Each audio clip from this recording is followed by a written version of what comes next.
Hey, have you ever found yourself standing in the kitchen at 7 a.m., eyeing that sleek espresso machine you bought on a whim, only to realize you don't have a decent way to froth milk for a decent latte?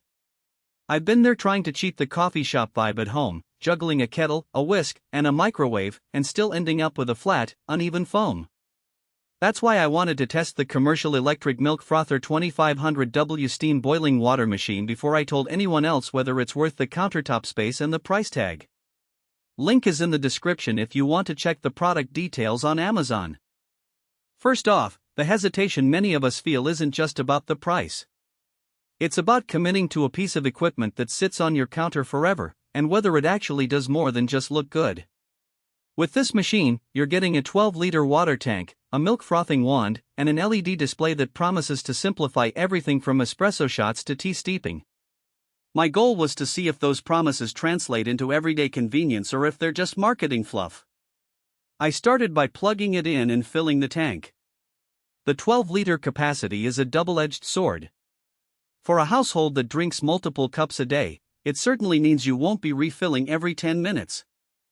In my case, that size was a little overkill. My family averages 3 hot drinks a day, so the tank felt more like an unused bulk item than a helpful reservoir. On the flip side, if you entertain guests or run a small home office where you need a constant supply of hot water for coffee, tea, or instant soups, that capacity could actually save you time. It's a clear indicator that this unit is really built for people who expect to use it heavily, not just as an occasional treat. When it comes to frothing milk, the wand feels premium. It's stainless steel, and the steam pressure is strong enough to create a velvety microfoam in under a minute. I tried a classic cappuccino with whole milk, and the foam was thick, glossy, and held its shape when poured, exactly the sort of latte art base you'd expect from a caf-grade machine. The real test, though, is how it handles different milk alternatives. I ran a batch with oat milk, which is notorious for separating under high heat. Surprisingly, the wand managed to keep the oat milk together, though the foam was a bit looser than with dairy.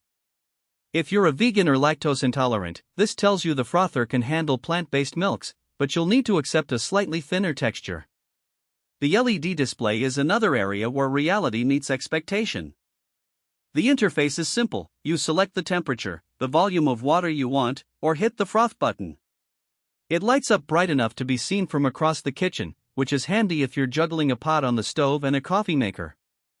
However, I did notice a slight delay when switching between brew and froth modes. The machine seems to recalibrate the steam pressure, adding a few seconds to the overall process. For most home users, those seconds are negligible, but if you're trying to pull a perfect espresso shot in under a minute, it could feel like a hiccup. Safety is where the unit shines. The exterior stays relatively cool, even though the water inside reaches boiling temperatures. The auto shut-off feature turned on after the tank emptied, which gave me peace of mind during a busy morning when my hands were full. The frothing wand also has a built-in shield that prevents steam burns if you accidentally place your hand too close, something I appreciate because I've seen a few kitchen accidents on YouTube that could have been avoided with better design. Now, who should actually buy this thing? If you're a coffee enthusiast who regularly makes lattes, macchiatos, or flat whites at home, and you also need a reliable source of hot water for tea, oatmeal, or even instant ramen, this machine could replace several appliances on your countertop. The high power rating 2500W means you won't be waiting forever for the water to boil, and the frothing wand delivers caf-style foam without needing a separate espresso machine. Families with multiple drinkers, small office kitchens, and even dorm rooms where you need a compact all-in-one solution will find real value here. On the other hand, if your coffee ritual is limited to a daily drip brew, or you only need hot water once or twice a day, the sheer size and price might feel excessive. You'll end up with a large water reservoir you never fully utilize, and the frothing wand could be more technology than you need. Also, if you're looking for an ultra-quiet appliance, be aware that the boiler can be audible, especially when it's heating up a full 12-liter tank. The noise isn't deafening, but it's there, and in an open-plan living space it can be a minor annoyance. A practical weakness that emerged during a week of testing is cleaning. The tank is easy to rinse, but the frothing wand does require